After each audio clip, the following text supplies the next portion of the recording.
So, this is going to be my story, I guess. I was going to use sticky notes because I'm Haley, yeah. But I decided not to because I think it'd be better if I talked to you guys about it so you guys can understand what I went through better than notes. So, here it is. Hi, I'm Haley, like I already said, and my birthday is June 24th, 2002. I'm currently 12 years old and 13 next month. Here's some things you should know about me. 1. I have ODD, oppositional defiance disorder. 2. I have the minimum requirements for conduct disorder. 3. I have depression, and my doctor told me today that I have moderate to severe depression. 4. I self-harm.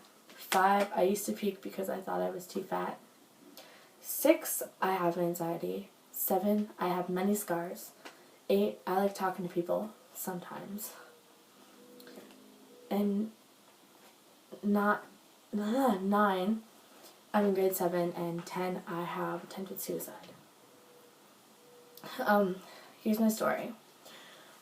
I'm in grade 7. I started self-harming last year in June. I was sitting in my social class, and I started digging at a pen on my leg, and it started bleeding a bit, and it was kind of pussing, and it stung a lot, and then I was wearing shorts, and I had a doctor's appointment after school. Then it went to pins and needles all up here on my arm. And you can't see the scars anymore from it, but there was. Then I told my guidance counselor at my school in grade 6, and she told my mom. And I got admitted to Red Deer Hospital for anger. I can't tell what unit but I got admitted to hospital for anger, self-harm, and depression and stuff, a whole bunch of stuff like that. And I was in there for 2 weeks, and I barely got to see my parents. I got to see them once every 2 days, every other day, which really upset me, and I would always cry when I saw them because I missed them. And then when I got out of the hospital, I was happy for quite a while until I started cutting again. And I started cutting my legs, my thighs, both my arms, but this one isn't as bad as the scars, but that one is because, I'll tell you that later. And I was out of the hospital for 4 months, but then my parents found out I was cutting again. They took away everything sharp, but that didn't really help the situation, it just made it worse. And then at the beginning of this year, I attempted suicide, I can't tell you why, but, I can tell you why, but I was just really depressed, and I thought that I wasn't good enough for the world and everything. And yeah, that's why. And then I got out of the hospital a week later, and I couldn't see my dad because he was always so busy with work and stuff.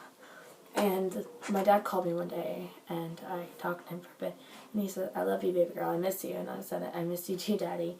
And that was the last time me and him talked before I got discharged, which was like 2 days after that. And I was doing quite fine, but I still self-harmed. Not as much as I did before, but I still do sometimes. And my friends have tried to help me and stuff, but then in March I moved away to Nova Scotia, where I am right now, and I had to leave everybody, and I was so depressed. And then I left my counselor, my therapist, and everything, and we were all really sad that I had to go. But I think it was better for everybody because I'm not as bad as I was back there. I'm getting my work done and everything. Things are quite positive, I guess. But self-harm still is a really big struggle for me because I can't seem...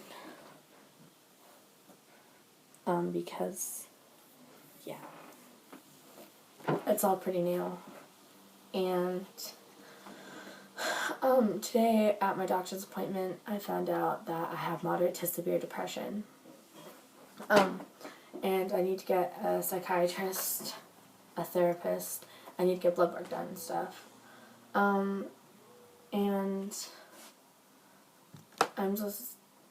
I still haven't stopped self-harming. This was like 3 days ago, 3 or 4 days ago, maybe Sunday night, I think. And it is Thursday. So, if you're making fun of somebody that self-harms, they're just going to self-harm more, okay? So just leave them alone about it. Talk to them about it. Don't... And just... I had friends that tried helping me, and